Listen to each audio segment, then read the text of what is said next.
Alright, good news, everybody. I had left the actively suicidal stage and I'm leaving the passively suicidal stage where I'm now just at the normal of like, alright, maybe I could order some Popeyes and like, drink some water and like take a nice shower and watch a little movie. Maybe life's not all that bad. But let me tell you what is bad. What's bad is when you fuck someone who's really hot and then you know you can't get over them. Why? Because I live in an area where everyone is a 6 out of 10. This has been thoroughly discussed for my specific city and area and location.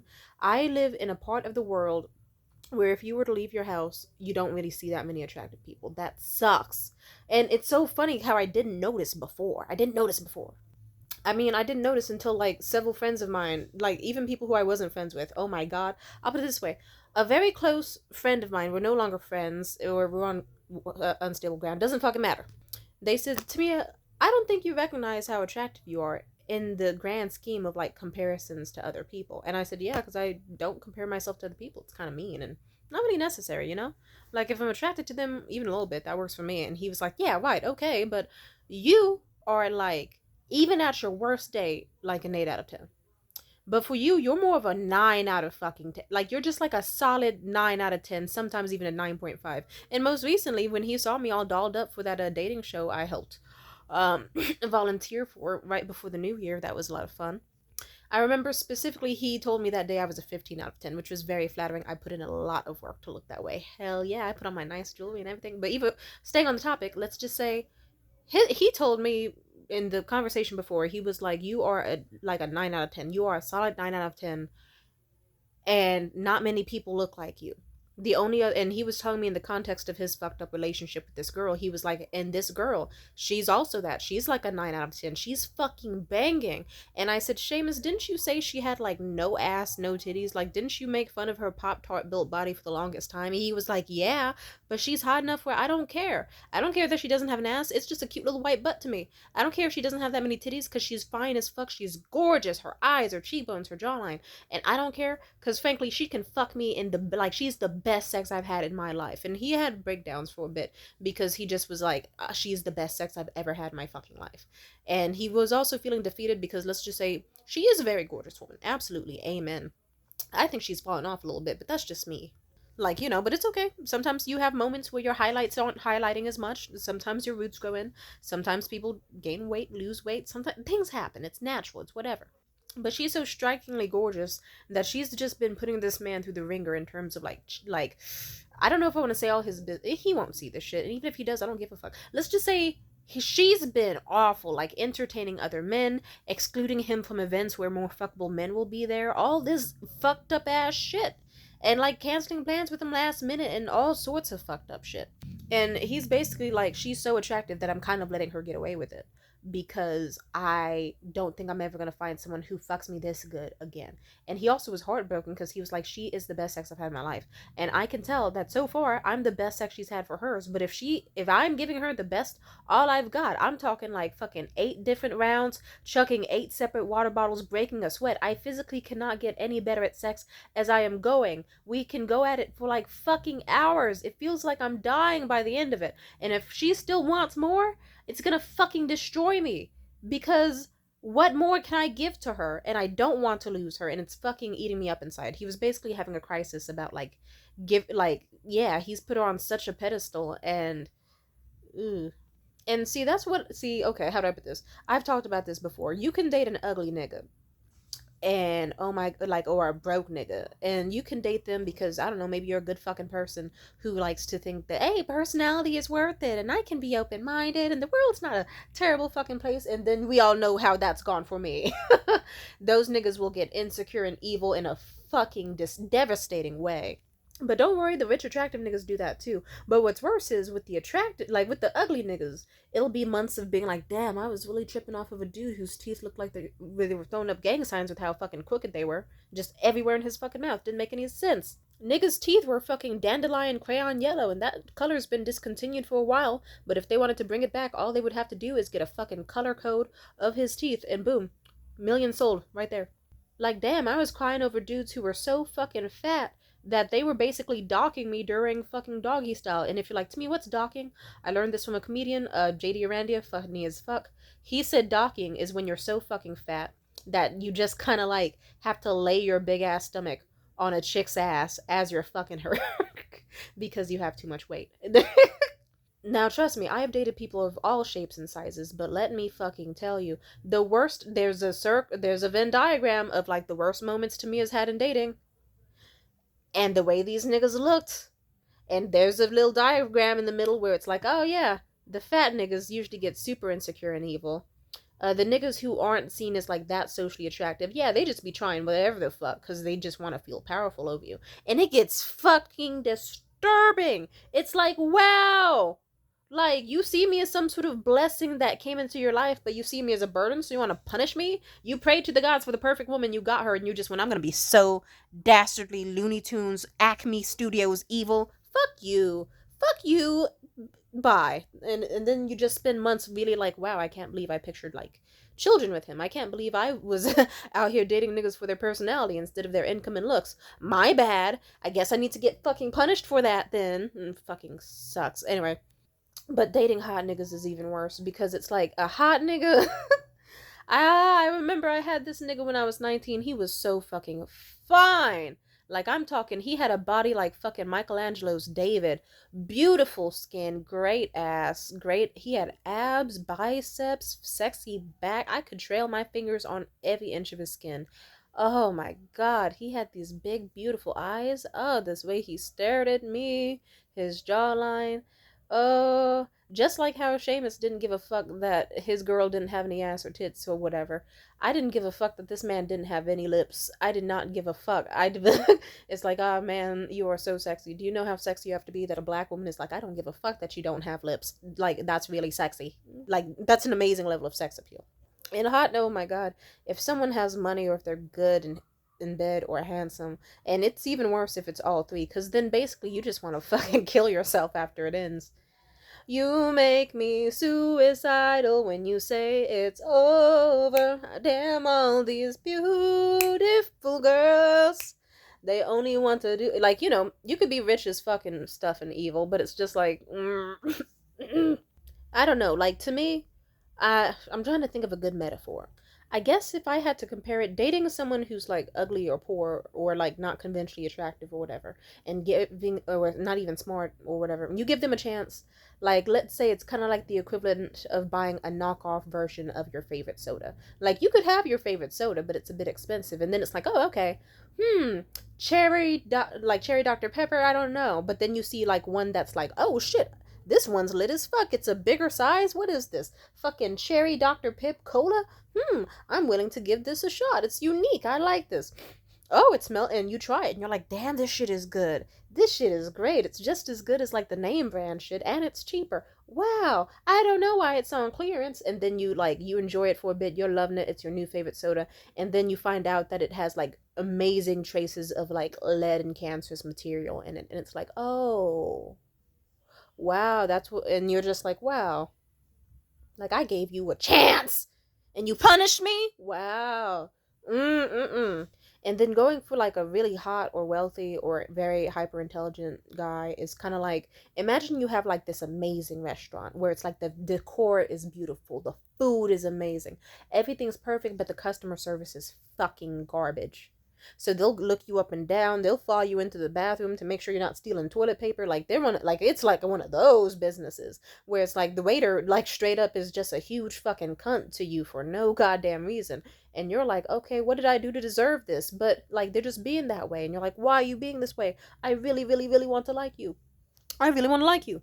And actually, yeah, now that I'm thinking about it, this does remind me about how I used to love Applebee's. I was like, why don't people go to Applebee's? It's fucking great. The food is amazing. It's cheap, but it's good. Like, it's actually very tasty. I love that. You could, like, trust me, people who know me, they know Timidity loves herself a fucking Applebee's happy hour, motherfucking 3 to 6 and 9 to midnight. Oh, mwah. I loved it. It was the best place ever. And it didn't matter that it wasn't super popular or the most, like, conventionally desired place. I was like, I'm gonna be there as much as I can.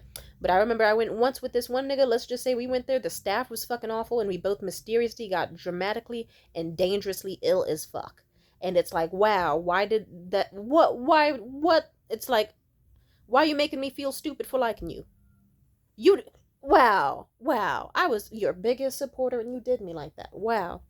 And then there's this other restaurant I went to called Restoration Warehouse. That place actually, like, no, like, they really did follow you into the bathroom to make sure you weren't stealing soap or fucking towels or whatever. Like, they were weird. Like, it's like advertised as like a half museum, half restaurant, half furniture store. And they stalk the shit out of you there. Like, they don't even try to hide it. You will just catch them full on death staring at you like this or like this. Like, unprovoked. It's fucking strange. And the food isn't even that good for them to be doing all that, but the decor is amazing. And I hate to break it to you, would I still go back to that place again? Absolutely. Absolutely, I fucking would. Sadly, I would. Why? Because it's a fucking beautiful, unique luxury experience that you can't find anywhere else. They have a huge fucking water fountain in the middle of, and it's like huge, and a huge, like several huge chandeliers on top. They have palm trees growing within the restaurant. Like, oh my god, the beautiful marble tile floors. Like, everyone who's there either has money or is getting specifically classed up. And you know what? Not all the food there is great. Not like, trust me, the fucking sweet potatoes with the creme fraiche, fucking terrible. Toss that. I want to just throw that shit at somebody. But you know what? The fucking what's that thing with the bananas where they fry it in the pan with the yeah, I love those. I love that. That was good as fuck. They had branzino. I love branzino. Everyone who knows me, to me, loves branzino. Absolutely. Amazing, beautiful, gorgeous place. Terrible, fucking awful service. Like, bitches will get an attitude if you ask. Like, trust me, I actually, yeah, Gary Denker, I went there too. High end luxury restaurant. Let me tell you though, staff are fucking bullshit.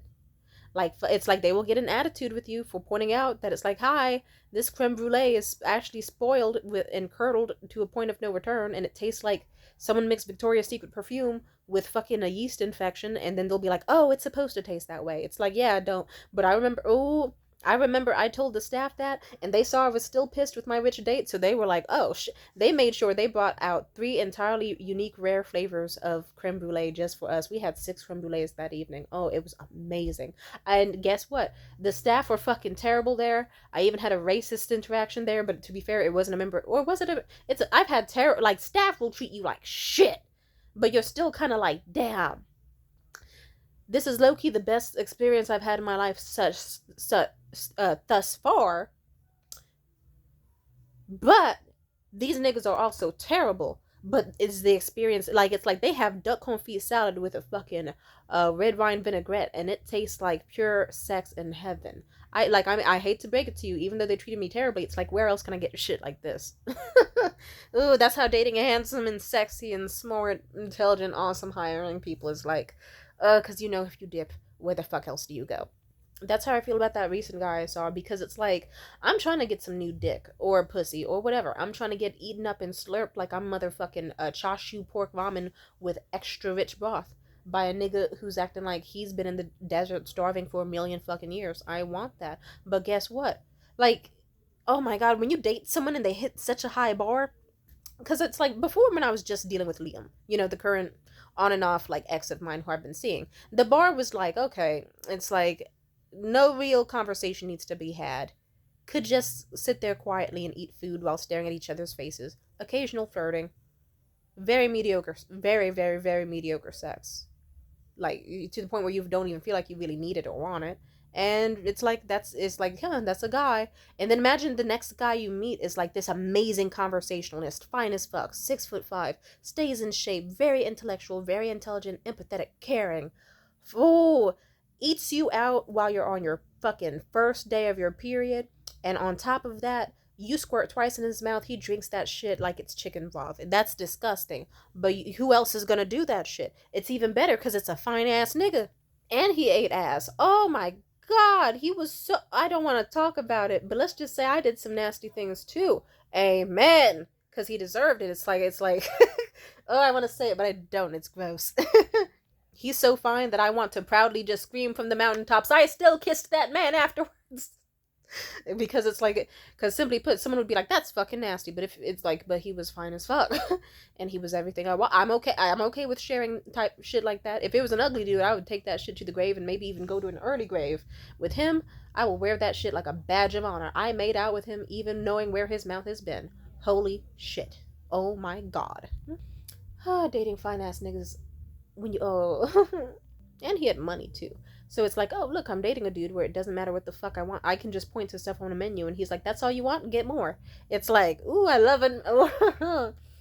I remember I broke up with this dude when I was like 20. Oh, he was terrible. Terrible man. I and like eventually enough time passed, and when the rose-colored glasses came off, like it was like a weird mix between God, he was ugly as fuck. You mean to tell me I was gonna risk having kids with this man who doesn't have any lips whatsoever? He did have a fat ass though, but then on top, it's like he wasn't even cute. He was not that high. He was actually sort of an asshole. But then another part of me was like, damn, I'm gonna miss that bankroll. I'm gonna miss being able to just walk into Target and that nigga spending like $700 on me just because he's like, you look good, you deserve all the jewelry in the world. Amen.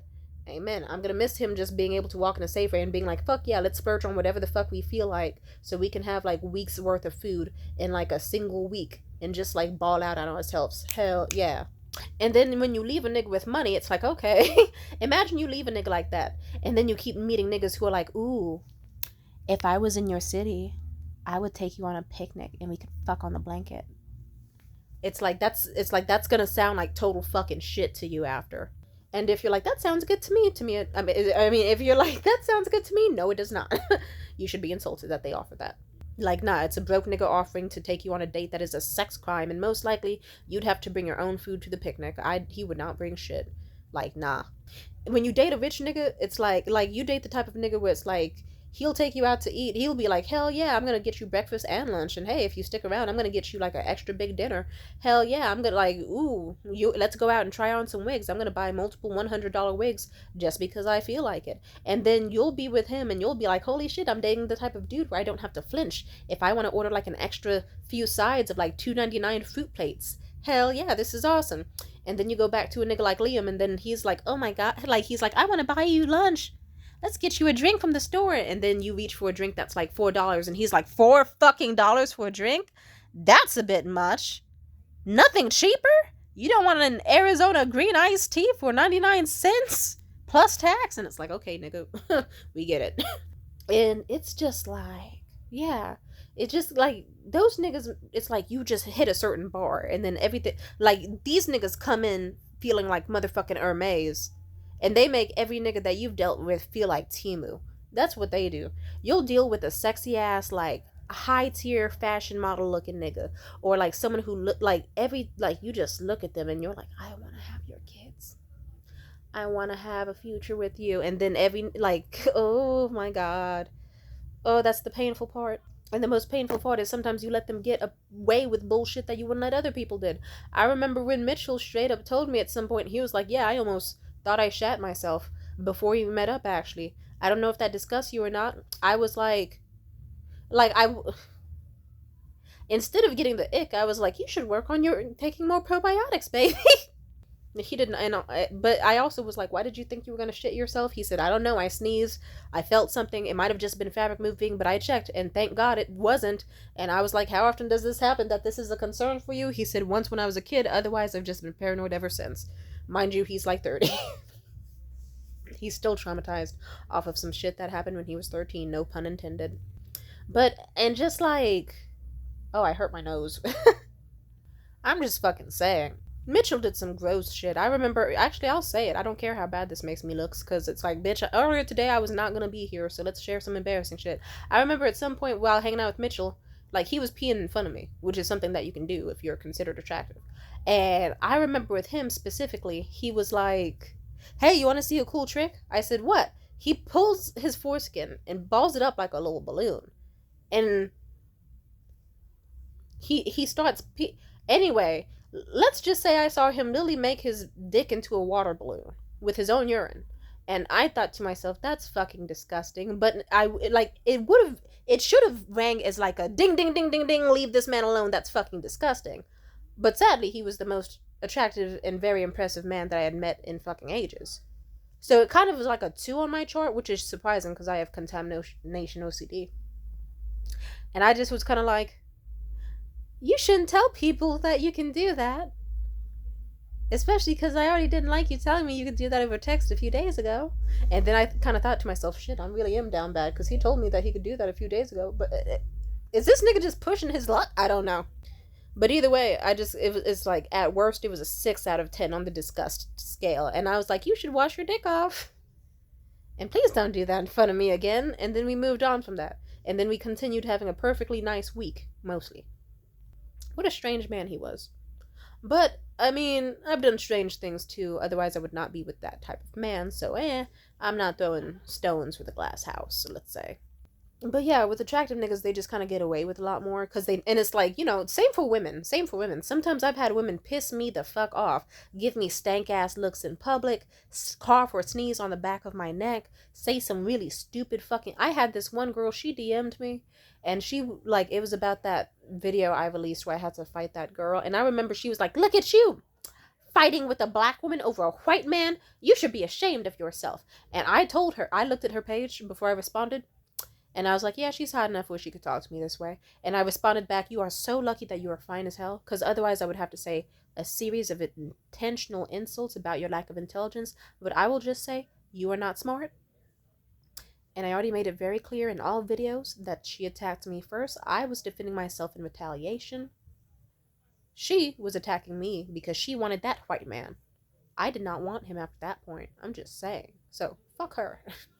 She got the gist. But yeah, sometimes if a woman's thick as fuck, she can get away with a lot more.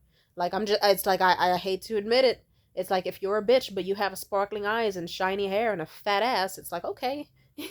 You know what? Yeah, I could handle you being on your bullshit just a little bit, because you're kind of nice to look at. You're making my whole day just looking at you.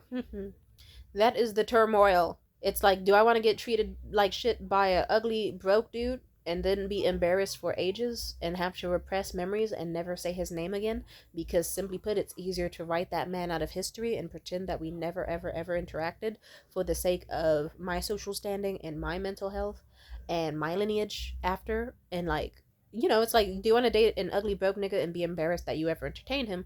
Or do you want to date a rich, handsome nigga who will do some dumb shit? And the sad thing is, you might stay a little longer. Or even if you do leave him, you'll just be like, fuck, when am I gonna meet another man again like that? I remember this one nigga, he got me some really nice jewelry, not too expensive enough where he was like, not expensive enough for me, I'm just saying. But he did get me an opal necklace, which was very cute. Could have been sparklier though, I'm gonna admit that, but it was still nice, But, let's just say he had money in charm and stuff, but not that much charm and not that much. Like, I was like, ooh, look at his sexy snake like big, huge brown eyes. They're like warm cups of Mexican hot chocolate, extra allspice. Woo! And his sexy legs and his short. And I was like, he's fine as fuck. And he had money. Amen. But let's just say his bitch ass. Ooh, Mm-mm. Let's just say he was not hot enough to get away with trying to do a Bane voice to try to seduce me in anger when he realized I would not be fucking him by the third date. And then he also did a bunch of really, really creepy, skeevy shit that was just like, oh, sex offender level.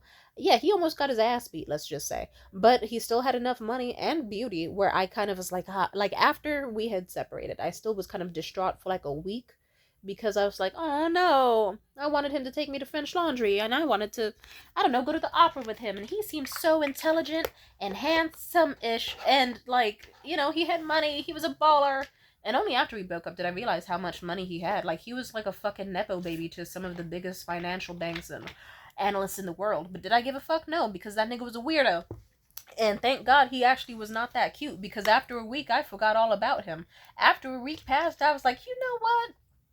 He didn't have any lips or any ass. And he didn't take me to French Laundry anyway, so I should stop acting like he did. Let me stop crying over this man. And then I stopped and then got some new niggas, because that's how I roll. Oh, but yeah, let me tell you, this shit is amazing. Huh. Like, I'm trying to get some new dick. I'm trying to get a new munch because my roster has dwindled out over time. Like, even the long-standing people on my roster who have always been waiting for a chance, they have gone AFK. Oops. Or they've disappointed me. So, I'm looking for new people. And it's just like... But since I met Mitchell, it's like, okay... Like, it's already hard enough to find someone who I feel good enough where it's like, I'm gonna have condom sex with them and trust them to put my mouth on me and be sure that we are gonna have enough, like, simpatico where this can work out. Mitchell was so fucking fine and interesting and fun and funny and intelligent and awesome that I was like, this is, simply put, I was like, yeah, sure. I'll meet this man for Christmas. We can fuck raw. We can get a plan B. We can just do some freaky shit. and it would have like it didn't work out. But you know what? I didn't give a fuck. Like, let's just say thank God it didn't work out because I already am tripping off of him without more than just like the non-consensual sex experience, and then also the consensual when he did actually do a great job of eating me out consensually and like a few other things. Like, god damn, he was so attractive and like, he was perfect. And now he's making every nigga look super shit. I've got niggas responding to me, and it's like hundreds and hundreds and hundreds of messages I'm getting on the platform I'm using. But it's like even the cutest nigga is like, it could even be a nigga who's like, "Hi, I'm 6'1" and I am slim fit and active and in shape and handsome," but then I'll click on their fucking photo and it'll be some Duck Dynasty looking ass nigga who just is like overly confident. Once you meet your perceived Prince Charming, it takes fucking forever to get over that nigga, and I hate that shit. Hate that shit. Because, oh my god, why do you think I was with Morgan for such a long time? That nigga was a munch. He was fine as hell. He was gorgeous. Big ass, big brown eyes, beautiful smile, nice, thick, plushy, rosy lips, beautiful skin. Did he look like Michelangelo's David? Not. Sometimes, when he worked out consistently. He was fine as fuck. He would do push-ups as foreplay. He could do curl-ups with my body. He was muscular. Was he intelligent? Let's not go there. Did he have money? No, but he was a spender, and frankly, that's even better because it's like if you are a guaranteed spender whether you have money or not, perfect. I'm just saying, holy shit. That man was so comically evil, but you want to, like, sadly, you want to know the reason I didn't leave? Is, like, often, he was the best sex I had in my life at that point, and one of the finest men I had been around. Was he evil as fuck? Of course he was. I think that man literally has no soul. He has no soul. Like, he has an ego, though, so if I tell him some shit, like, I remember one of our last interactions we had before he fucked me over to the point of no return. I told him, "You're so fucked up, but also so boring, that I'm pretty sure if you died, your friends would be at your funeral for all of like 5 minutes just to show face, and then they'd quickly leave and forget about you to go get McDonald's. Like, they would not stick around. They would show face and then leave just as quickly. The length of a fucking TikTok at maximum." And that really fucked with his head because he, like, but, and if you're like, that's a mean thing to say to him, don't feel too bad for him. I've had to beat his ass for trying to rape me. Fuck niggas, kick their asses. But yeah, I wish I could tell you that. Well, let's just say, nigga was so evil, but his head game, dick game, ass game, everything was so damn good. I remember even when I was trying to find his replacements, it was like when you try to find a replacement for whatever comically evil ass, fine ass, rich ass, lovely, intelligent, beautiful ass nigga you're dealing with, when you meet him and when you're trying to move on from him, you're gonna have to either just be like, I'm gonna just keep the bar up here. I'm gonna wait until I meet another software engineer. I'm gonna wait until I meet another data analyst. I'm gonna wait until I meet a CEO, a venture capital, or whatever the fuck.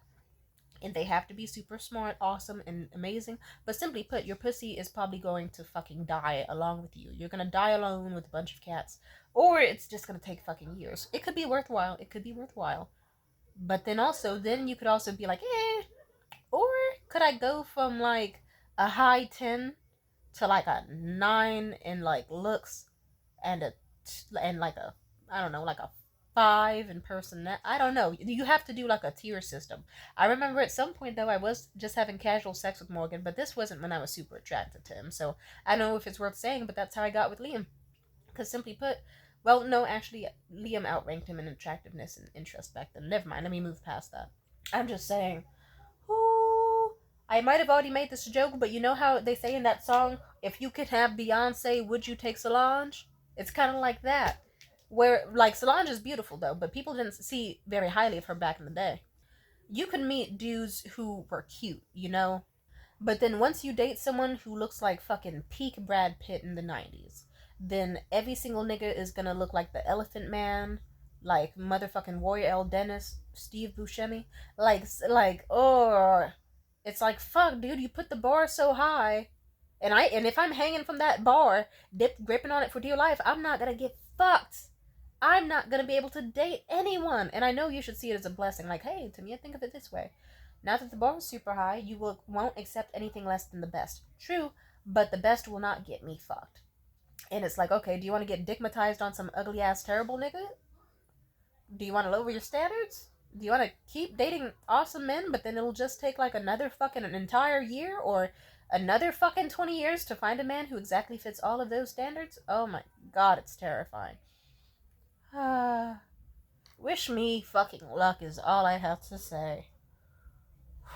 Let's just pray that I meet, like, if I, like, okay, like, let's just say Mitchell was evil, but he was like a 10, almost an 11. Almost, not quite. He still had some flaws. Just hard to detect. But let me say it like this. I think I could settle for like a good 8. A good 8, financially stable 8, and who's still like fun and can take me out to places. I can do that. That is like that's like what I really need the bar to be at. Cuz if not everyone can reach that, can you at least meet me here? You know?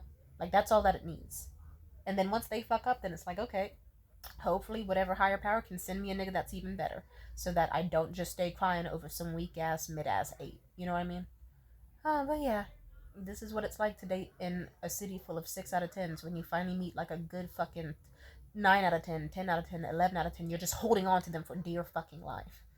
But I'll say it like this. Sometimes I have met people who were 6s or 7.5s, and even though they weren't like a 9, they were still pretty good. And then when you talk to them and you get to know their personality and interest, you'll be like, holy shit, this is 10 times better than that 10 out of 10 who has the like shitty personality and hates me. Because this is great. We could talk for hours and hang out all the time. I could put your dick in my mouth. I could trust you with my body. You seem lit. And then you'll have a great fucking time with hours on end. Just fucking with them. Trust me. Like, and of course, when you break up, you'll be like, oh, wait, they smelled like dog shit and seaweed, and I sadly still miss them. Like, you'll still be embarrassed with whoever you fucking date. Everyone has their flaws and quirks. I'm just saying, like, I guess the beauty of life is that you can be surprised. Like, I'm really hoping, though, that I do not meet anyone lower than a 7.5. Because I can't handle that. I refuse to cry over anything less than a 7.5. Like, it's just not fair to me. Alright, peace out.